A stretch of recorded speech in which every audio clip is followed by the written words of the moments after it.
Friends, இன்றைக்கி நம்ம வீடியோவில் என்ன பார்க்க போகிறோம்னா உருளைக்கிழங்கு பொரியல் பண்ண போகிறோம். இப்போ அடுப்பை பற்ற வச்சுட்டு கடாயை அடுப்பில் வச்சு விட்ருக்கேன். அதுக்கு ஃபஸ்ட்டு எண்ணெய் ஊற்றிக்கிடலாம்.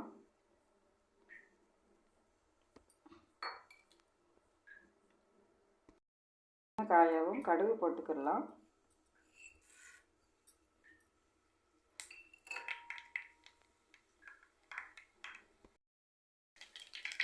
உளுந்து போட்டுக்கிடலாம்.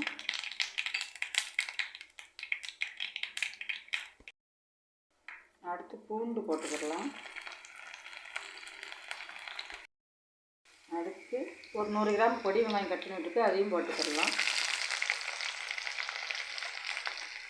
பூண்டு ஒரு 2 பூண்டு உறிஞ்சி கட் பண்ணி வச்சுக்கோங்க. இந்த மாதிரி போட்டுக்கோங்க.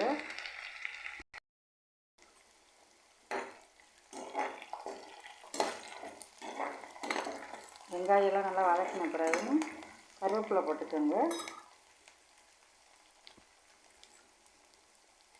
கழுவி விட்டு கருவேப்பிலையை கழுவி விட்டு சுத்தம் பண்ணி எடுத்துக்கோங்க.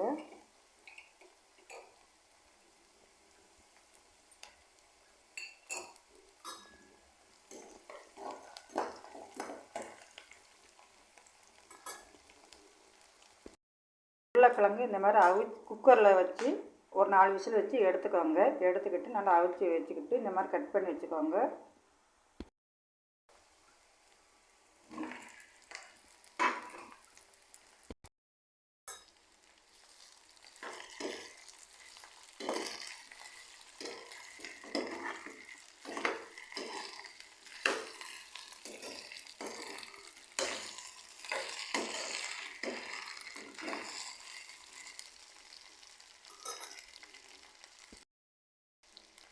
உப்பு தேவையான அளவு போட்டுக்கோங்க.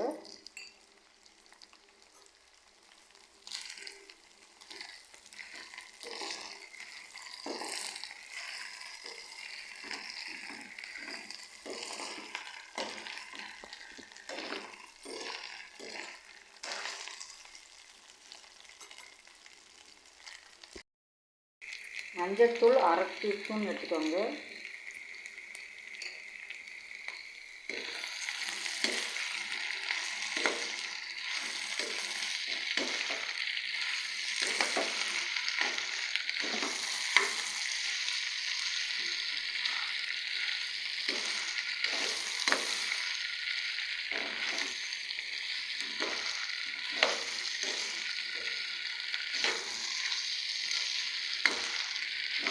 இதுக்கு ஒரு மசாலா சேர்க்கணும். அதுக்கு என்னென்ன தேவைன்னு உங்களுக்கு நான் சொல்கிறேன். அடுத்து அதை எப்படி என்னென்ன தேவைப்படுறோன்னு பார்த்துட்டு தேவைப்படுற பொருளை உங்களுக்கு எடுத்துக்காட்டு சொல்கிறேன். நீங்கள் அது மாதிரி செஞ்சுக்கோங்க.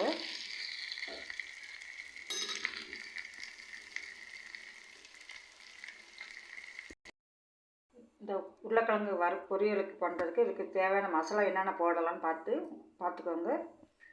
ஃபஸ்ட்டு பட்டை போட்டுக்கலாம். சிம்மில் வச்சு வறுத்துக்கணும்.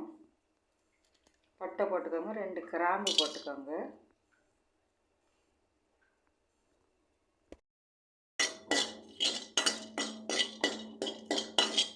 கருவை விட்டுறக்கூடாது. அப்படியே பொன்னிறமாக நம்ம சிம்மில் வச்சு லேசாக லைட்டாக வறுத்தாலே போதும்.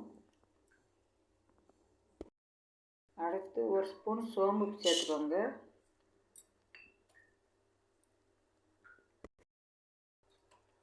அரை ஸ்பூன் மிளகு,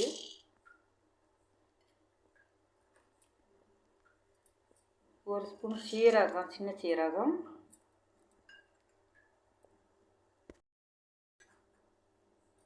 மல்லி விதை 2 ஸ்பூன் சேர்த்துக்கோங்க.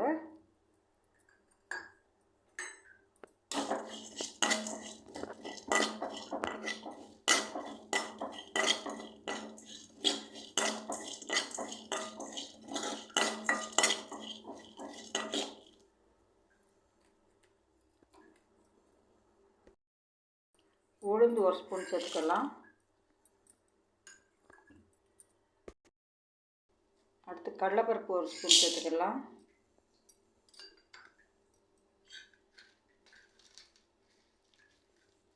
வத்தல் உங்களுக்கு காரத்துக்கு தேவை சேர்த்துக்கோங்க. நான் 5-6 வத்தல் எடுத்துருக்கேன். உங்களுக்கு தேவையை பார்த்து போட்டுக்கோங்க. கூட குறைய பார்த்து போட்டுக்கலாம்.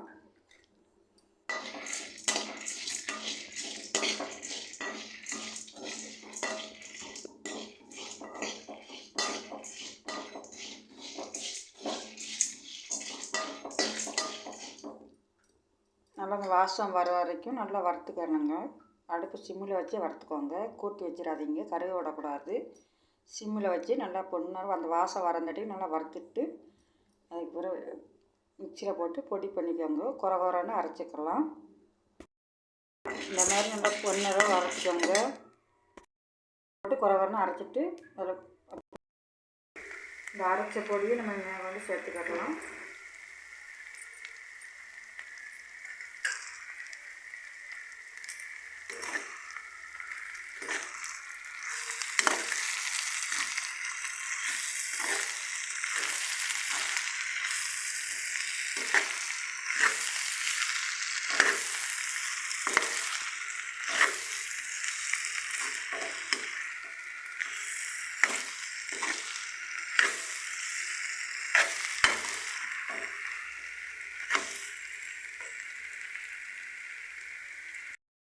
பொடியை போட்டோன்னே நல்லா இந்த மாதிரி கிளறி வச்சுக்கோங்க. கிளறி இறக்க வேண்டியதான், அவ்வளோதான். நல்லா ஒரு அந்த மசாலா வடை போகிறதுக்குனால ஏற்கனவே நம்ம வறுத்துட்டோம் பார்த்தீங்களா, அதனால் கொஞ்சம் வறுத்த உடனே இந்த பொடி இதில் போட்ட உடனே அப்படியே 2 பெரட்டி இறக்கிற வேண்டியது, அவ்வளோதாங்க. உருளைக்கிழங்கு வறுவல் எப்படி இருக்குன்னு சாப்பிட்டு பாருங்கள். பிடிச்சிருந்தா ஒரு சர்ப்ரைஸ் பண்ணி விடுங்க, கமெண்டில் சொல்லுங்கள். பாய். மீண்டும் நம்ம சந்திக்கலாம்.